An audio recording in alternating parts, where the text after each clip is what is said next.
The streets were lined with Chinese flags along the route of the motorcade. In fact, it was embarrassing to look at. It really was. American flags were almost nowhere to be found. It looked more like Nanking than the city by the bay.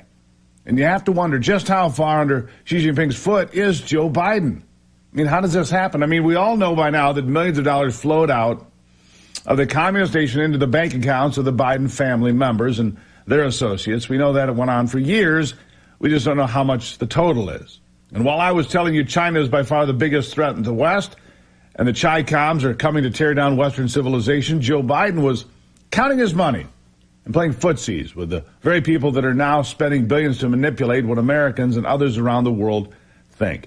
The CCP, led by Xi, uses new tools like AI to produce propaganda every single day to influence elections and attitudes, to promote socialism as a good thing when it's just one small leap away from the tyranny of communism. But that is the master plan of Xi and the Chi-Coms: topple America, no matter what the cost.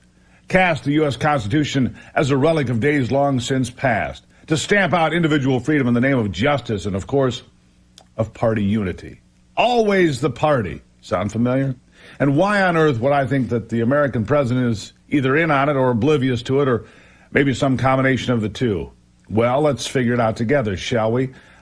In 2019, Joe Biden completely poo-pooed the idea that China was a clear and present danger to America, to you, to me. Listen.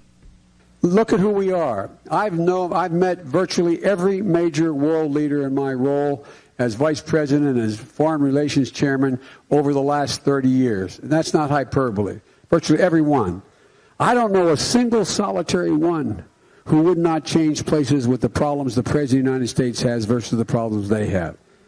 China is going to eat our lunch? Come on, man. They can't even figure out how to deal with the fact that they have this great division between the China Sea and the mountains in the West.